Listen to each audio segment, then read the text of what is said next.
With my mask on, she's not a fan. B, just don't want her to get too close to you guys, so just letting you know to stay back. Alright, so this is Josephine. Josephine is a great horned owl. They are the most common species of breeding owl in the US, so at least in New Jersey, I think in the US as well. I hope I'm not lying about that. But they are very, very common and widespread. In fact, we have a lot of great horned owls here in New Jersey, in our area, but Josephine actually is not from here. She's from Washington State. So she is our only bird that is physically a very healthy animal. Her whole body is in good shape. What happened with her is that somebody found her when she was an owlet, when she was a baby owl, and they took her in and tried to raise her. So what that does is birds can go through a process called imprinting if they're raised by a person. Any bird, when they're raised, they're associating with the animal that's raising them, and it's caring for them. We'll see how loud this is. Alright, I'll try and talk through it my best I can. So what happens with birds is that as they're growing up and they're maturing, they're going to relate to the animal that's raising them. It's not a really simple process. It's not like they come out of the egg and they see mom and that's what they are. It takes a lot longer. It's a lot more complex. But that is what happened with her. She was raised by people. And then they actually tried to release her into the wild after raising her, which didn't work. She came right back into people's houses. She was, you know, trying to be near people. She apparently had a thing where she would play with people's shoelaces, which doesn't sound fun. So they realized this bird is never going to be able to take care of herself in the wild, and she is now with us. So yeah, they sent her, put her in a crate on a plane, sent her to New Jersey, and here she is. So in New Jersey, the owls that we have, the great horned owls here, tend to be a little bit more red in color and a little bit brighter, lighter. She's a little bit more brownish gray. Ours are not that different looking. It's not like a stark thing, but the most obvious difference to me is that in their face, they're like this really like bright red chestnut. So it's a little different to have her from Washington, where out west they're a little bit different in color. Other than that though, it's the same species, just like our eastern screech has the two morphs. She is still a great horned owl, so she still has a lot of really amazing adaptations to hunt. These feet of hers, you can probably even see from there the talons that she has. Talons are the word for a bird's nails or claws, whatever you want to call them, but they're talons on a bird. And those feet with those big talons that are probably about an inch long each foot has up to 500 pounds of grip force. So that's 500 pounds of crushing force that they can use when they catch their prey. So each foot has that, and on top of that they have a locking mechanism on inside of their foot that lets them kind of lock that force into place so they're not always exerting and squeezing in order to have that 500 pounds of grip force. So they are really incredible predators in that way. She is pretty much top of the food chain. They'll eat a lot of mammals and occasionally they'll eat some birds. So in fact, one of my favorite fun facts about great horned owls is that their sense of smell is so terrible, like they really don't smell well. So they're one of the few animals that will hunt for skunks.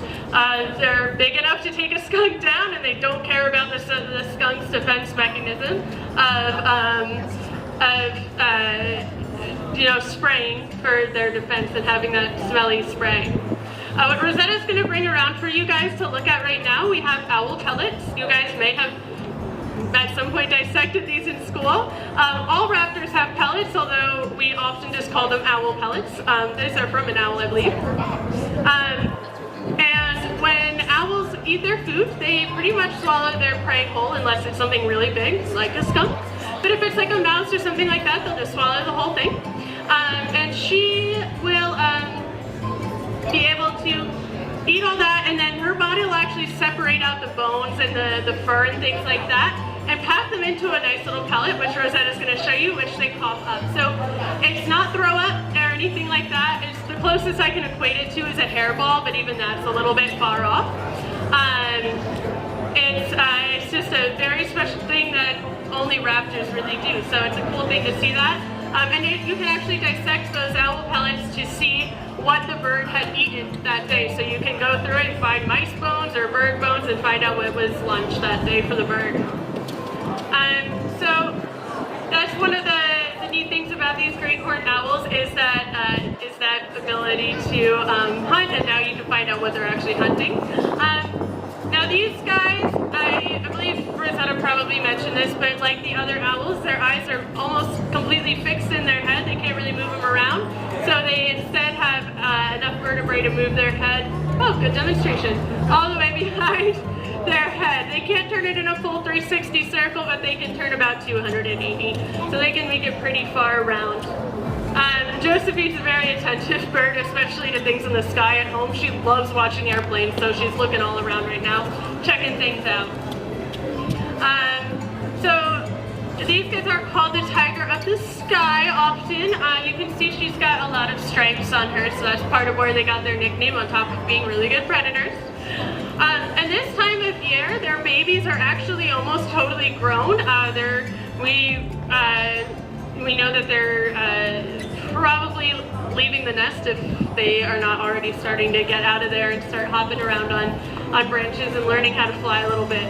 Because these guys are one of the earliest birds to breed. They are looking for mates in like January, February. So if you ever want to hear a great horned owl go out in the dead of winter and you might hear them in the woods, that's when they're looking for their mate.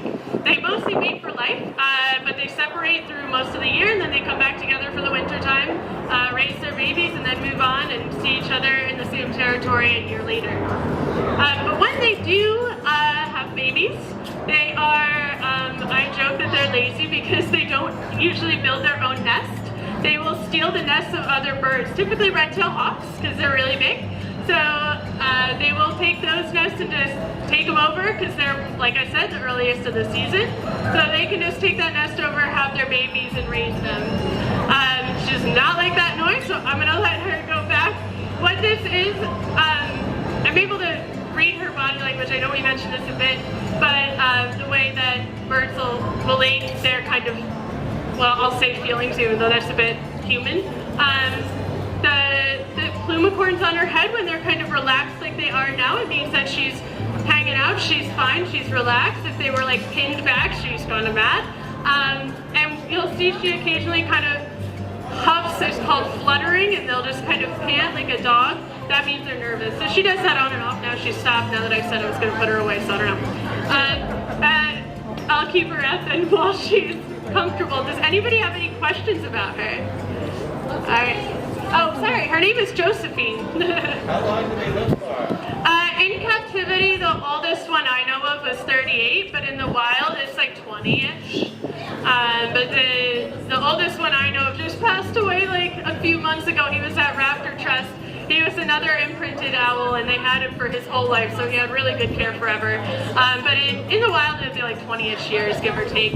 A lot of the mortality of owls is within the first year, when they're still learning. What's their geographical range? These guys are all over. They're really widespread. I don't know much outside of the U.S. in terms of this stuff, but they are across the entire country. They're everywhere. Oh yeah, all over. They're the most common owl in New Jersey. But actually, Rosetta, there's a picture somewhere there of camouflage that we can put in front. Rosetta will show you guys a picture of a camouflaged great horned owl. These guys are amazing at hiding in plain sight.